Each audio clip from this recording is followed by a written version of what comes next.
Alors cette fois-ci, il s'agit de ce livre-là, consacré à la trilogie Retour à le futur.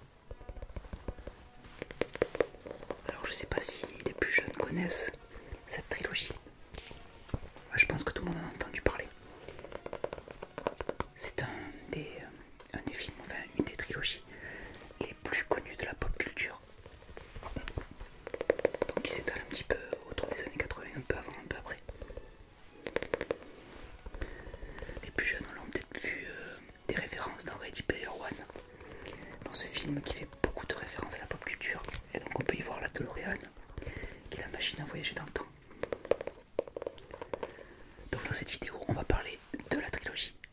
Et donc du coup, si vous l'avez pas vu, il y aura plein de spoilers. Donc si vous voulez pas savoir l'histoire, mais je pense que même ceux qui l'ont pas vu connaissent quand même l'histoire. Alors dans cette vidéo, il n'y aura pas ou très peu de lecture chuchotée. Là, l'objectif, c'est d'utiliser tous les goodies super sympas qu'il y a dans ce livre. Des goodies qui font référence à des objets ou des papiers ou des lettres contenus dans le film. Et donc l'objectif, c'est de faire un petit peu de tapping, de scratching, de frotting avec ces objets là, et à la fin il y aura aussi un petit peu de page turning. Et si jamais le sujet vous plaît, eh ben, peut-être que je ferai aussi une lecture chuchotée, parce que dans ce livre il y a énormément d'anecdotes sur le film. C'est vraiment d'ailleurs il a été validé par les producteurs et par les acteurs. C'est vraiment le livre officiel. On y apprend évidemment la plus grosse anecdote de cette trilogie-là, et surtout du premier film. C'est que Michael J. Fox, qui joue Marty McFly, donc le héros du film, c'était pas lui qui était présenté, enfin c'était lui qui était présenté au départ, mais il n'était pas disponible pour jouer le rôle. Et donc du coup c'est Eric Stoltz qui l'avait remplacé. Et il avait pas fait l'affaire, mais il avait presque tourné l'intégralité du film. Donc c'était vraiment très particulier, parce que du coup les acteurs ont dû retourner presque l'intégralité du film, du coup avec Michael J. Fox. Et là, la magie a opéré. Alors vous pouvez voir,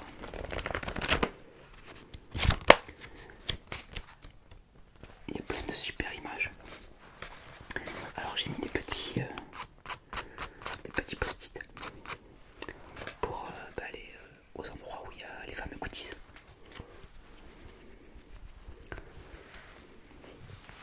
Je vais enlever la casquette. Je me recoiffe. Le peu de cheveux qui reste. Ah, c'est parti.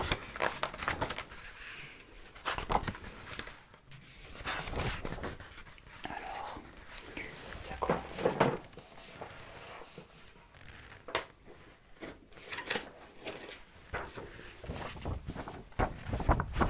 On commence par le schéma du convecteur temporel. Alors c'est le schéma qui définit, c'est grâce à ça que le voyage dans le temps est possible. Donc l'histoire, pour ceux qui la connaissent pas, c'est le docteur Emmett Brown qui a inventé une machine à voyager dans le temps. Alors l'histoire est assez cocasse. En fait il était en train de réparer la chasse d'eau, et puis du coup il est tombé sur la tête, et dès qu'il s'est réveillé, enfin dès qu'il s'est relevé, il a eu cette vision, la vision du convecteur temporel. Bon, nous on adore ça en tant que fan de Retour à le futur, mais c'est vrai que c'est un triangle. Enfin c'est intégré dans un triangle quoi, c'est bon. Et donc on peut lire dessus des formules mathématiques. X, Y, X, 6X, 21 314 divisé par 1614. Vous avez 3 secondes. 65 divisé par X, 100X, fois X4W divisé par fois 44, plus 1000 sur 10, ça veut dire flux compression, compresseur de flux. Et donc dans la DeLorean volante, qui est la machine à voyager dans le temps, à l'arrière on peut voir le fameux convecteur temporel. On le reverra tout à l'heure certainement.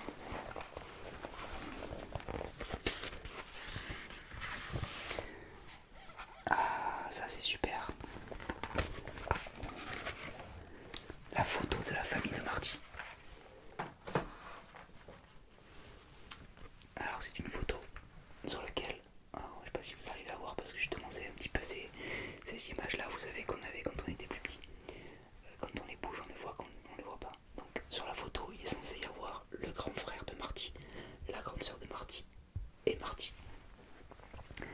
Et en fait, dans l'histoire, dans le numéro 1, quand il repart dans le passé, bon, il tombe nez à nez avec ses parents, et en fait, il y a sa mère qui tombe amoureuse de lui à un moment donné. Et donc, du coup, si sa mère tombe amoureuse de lui, évidemment, elle va pas tomber amoureuse de son père. Et donc, du coup, au fur et à mesure du film, sa famille n'a plus de raison d'être. Donc, son frère, il commence par disparaître. Et d'ailleurs, quand il arrive dans le futur, il veut prouver au doc du passé qu'il vient bien du futur, donc il lui montre cette photo. Parce que sur la... bon là on le voit pas bien, mais sur la photo, sur le pull de sa sœur, il y a écrit 1984. Et sauf que comme la photo commence à disparaître, il y a Doc qui lui dit c'est un mauvais montage photographique, il manque le haut des cheveux de votre frère. Parce qu'en fait la tête de son frère a commencé à disparaître.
fois, il arrive encore une fois en retard.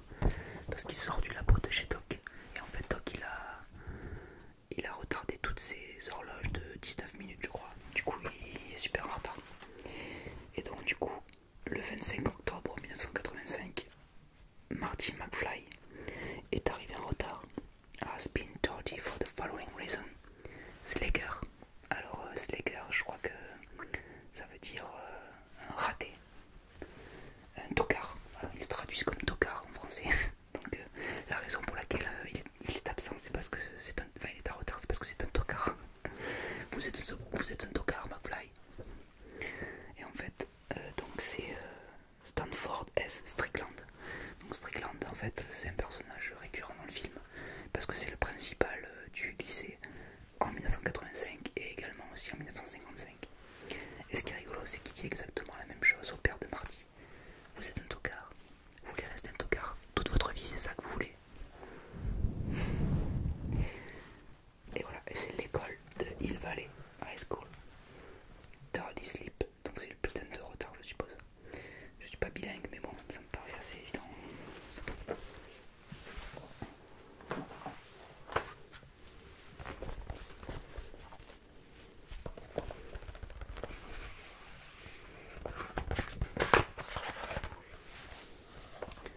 Alors là, on voit que toutes les premières photos, elles sont avec Eric Stoltz et pas avec le nouveau Marty.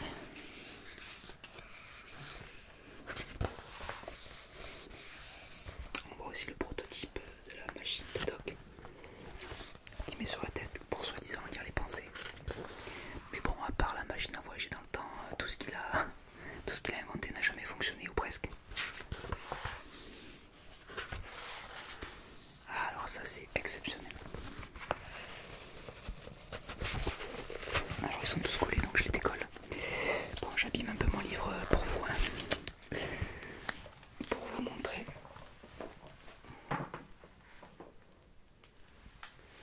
Alors ça c'est une enveloppe. Ceux qui adorent le film l'auront reconnu. C'est une enveloppe du Lou's Café, donc du café de Lou.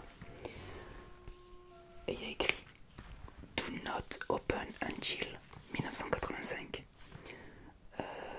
Je vais pas le dire en anglais, ok. Ne pas ouvrir avant 1985. En fait, la nuit où Marty part dans le passé, en fait, les terroristes libyens ont retrouvé Doc et ils le tuent en fait.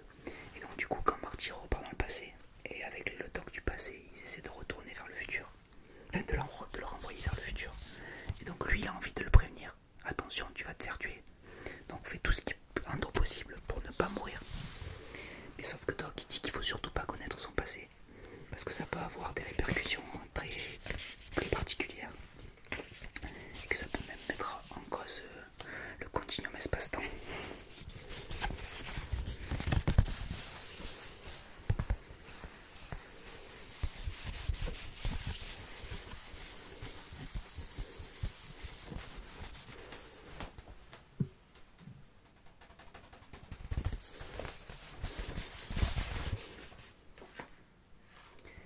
Alors on va lire la lettre.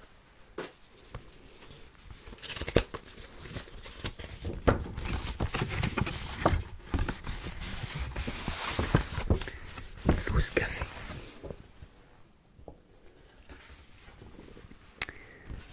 Dear Dr. Brown, on the night that I'll go back in time at 1:30 a.m. you will be shot by terrorism. Please take whatever precautions are necessary to prevent this terrible disaster. Your friend, Marty. Bon, excusez mon anglais, mais je connais la traduction en français, je le connais par cœur. Cher Dr. Brown, dans la nuit où je suis parti dans le passé, vous allez être tué par des terroristes. S'il vous plaît, prenez toutes les précautions qui sont dans votre pouvoir pour éviter ce terrible désastre. Votre ami, Marty. Et donc il prend cette lettre et il la glisse dans l'imperméable de Doc.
ça c'est la couverture du livre de George McFly, A Match Made in Space.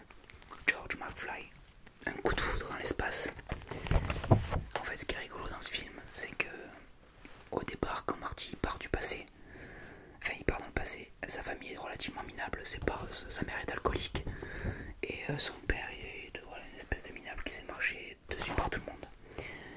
Et en fait, comme il arrive à modifier le passé, il arrive plutôt à le modifier de façon assez bénéfique pour lui et sa famille, puisque du coup son père il trouve le moyen et la force de s'opposer à Biff pendant qu'il est étudiant, et donc du coup dans le futur du coup c'est plus l'urbain de Biff et c'est l'inverse, et plutôt que d'être un loser il devient carrément un écrivain avec une grande renommée. Et donc du coup quand il revient en 1985, il y a une commande qui arrive et c'est le livre de son père, voilà, avec la fameuse jaquette.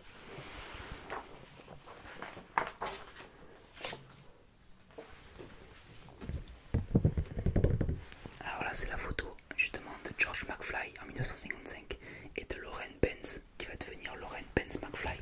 Donc c'est les parents de Marty. Voilà, à leur mariage. Bon, ça c'est une photo qu'on voit pas dans le film.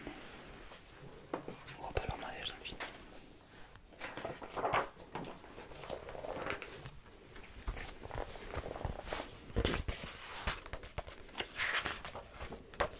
Alors ça c'est une anecdote assez particulière parce que moi je suis un grand fan de Retour à le futur. Mais je suis surtout un grand fan de Robert Zemeckis.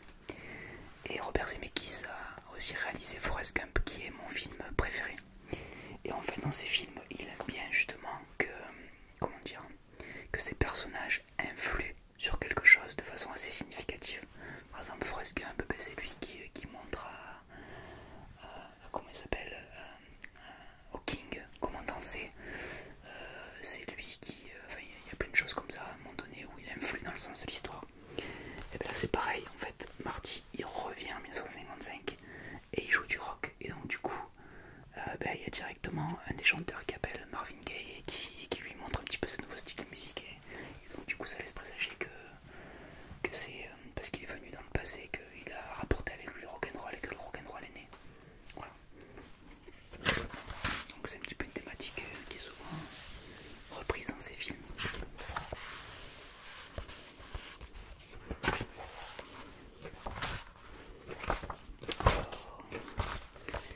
Quel est le prochain goodies?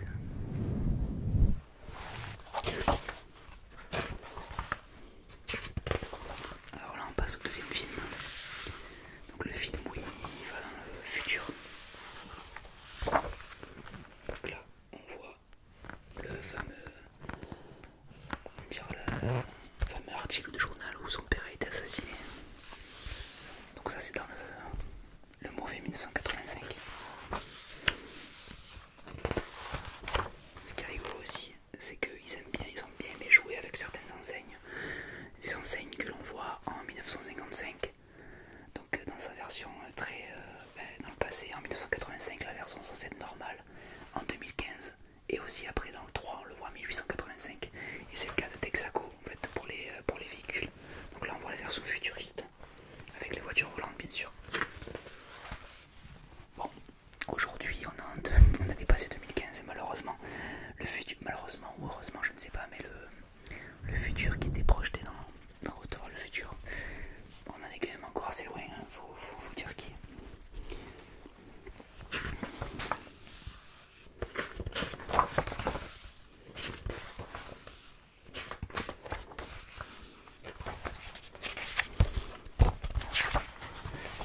Ah, d'ailleurs,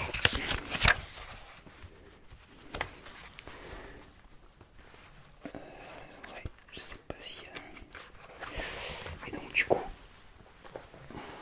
dans l'histoire, je vais pas vous refaire toute l'histoire, mais il arrive des malheurs aux enfants de Jennifer et de Marty. Donc Doc amène Marty dans le futur pour essayer de résoudre ces problèmes-là.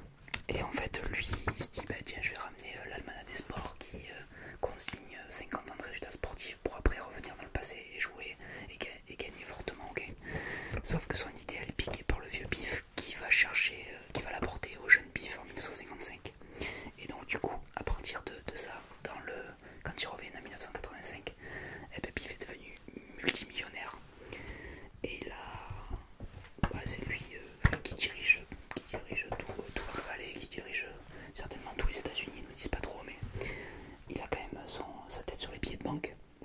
ça c'est un billet de banque de 1$ avec Biff Tannen dessus.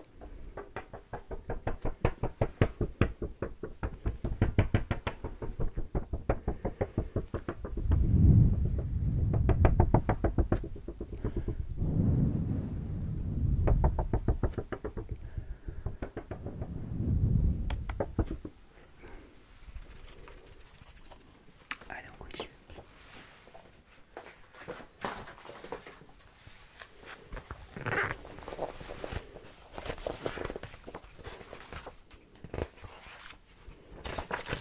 Ah, j'ai envie de tout vous raconter, mais... Ah, voilà. Alors, je vous parlais de la manette des sports. Ça, c'est le ticket de caisse. Voilà, à un moment donné. C'est le ticket de caisse qui permet d'ailleurs de comprendre quel a été le plan du vieux Biff, parce que du coup, il y a la pochette avec le ticket de caisse qu'il retrouve dans la DeLorean volante. Donc il avait acheté au Blast from the Past, l'Almanac Race 1950-2000, 50 ans de résultats. Alors là on voit tous les croquis de la mode du futur. Donc bon, il y a quelques styles qui ressemblent un petit peu à ce qu'on a aujourd'hui, mais la plupart, on se croit plutôt dans un Luc Besson. Notamment les voitures.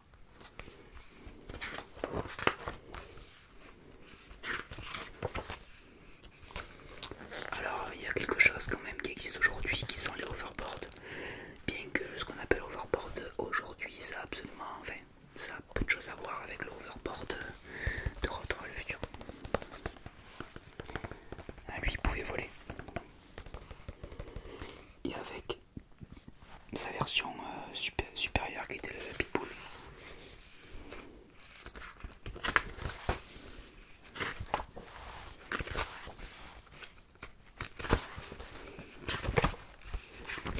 Alors partie 3, on va aller faire un petit tour du côté du Far West. Oh là, c'est tombé.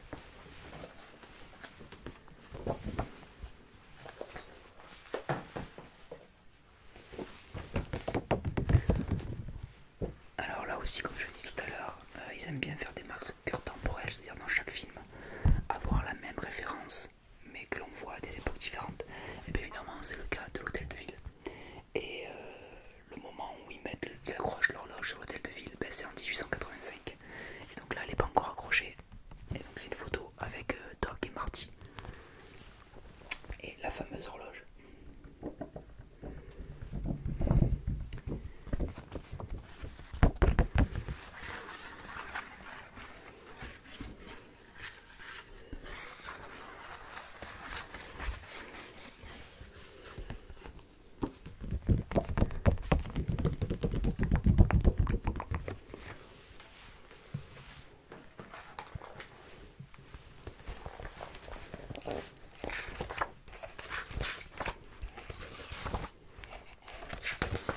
Comme une espèce de mouche à merde déguisée en arbre de Noël.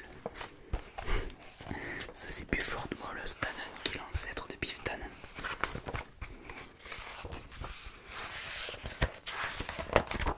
Ah, la lettre, je vais vous lire la lettre en entier.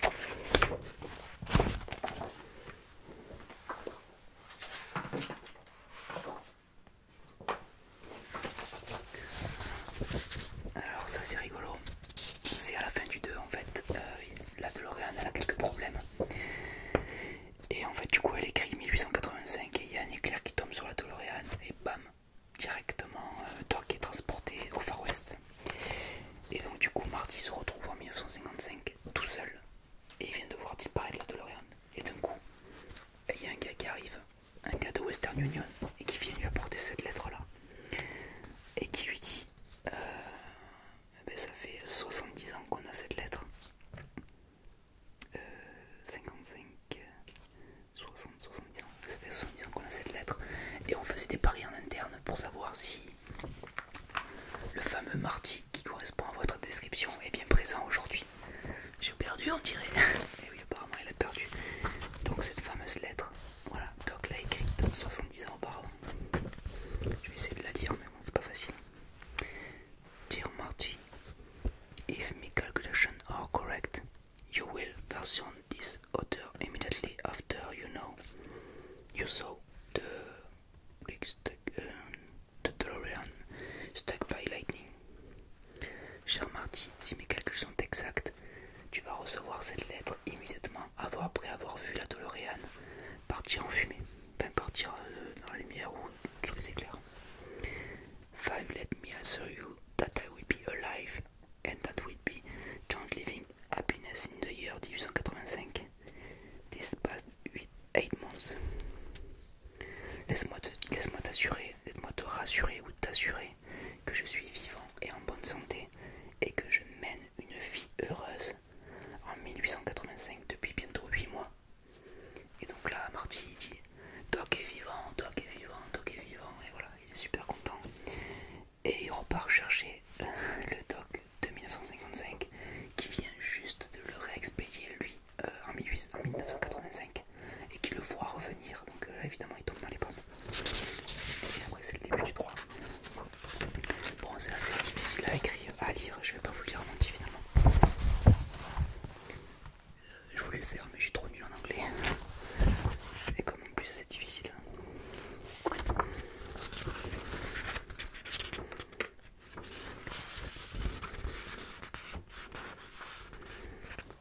Je peux simplement vous lire la fin parce que j'adore cette phrase. Your friend in time, Doc Emmett Brown, September 1, 1885. Ton ami dans le temps. J'adore cette phrase.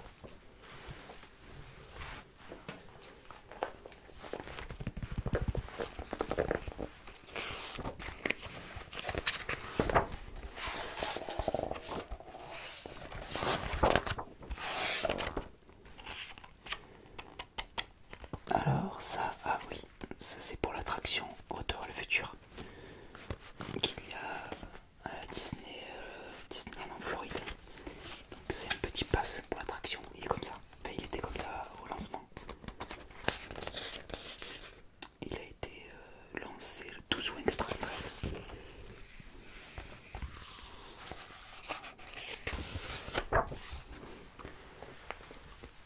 Bon, après il y a eu plein de produits dérivés, hein. Il y a eu notamment une série animée.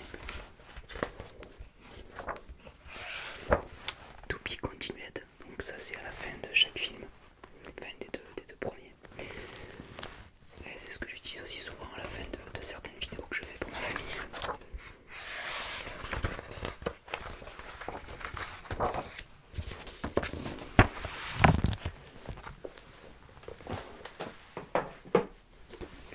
Alors ça, on finit par une affiche très sympathique.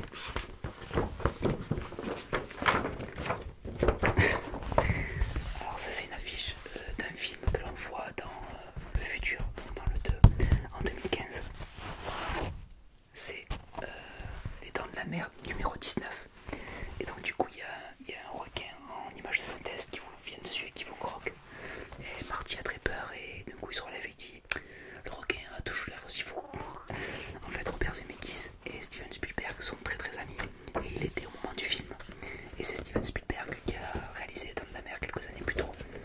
Et donc du coup c'était une manière un petit peu de lui faire un clin d'œil et de se moquer un petit peu de lui. Parce que c'est vrai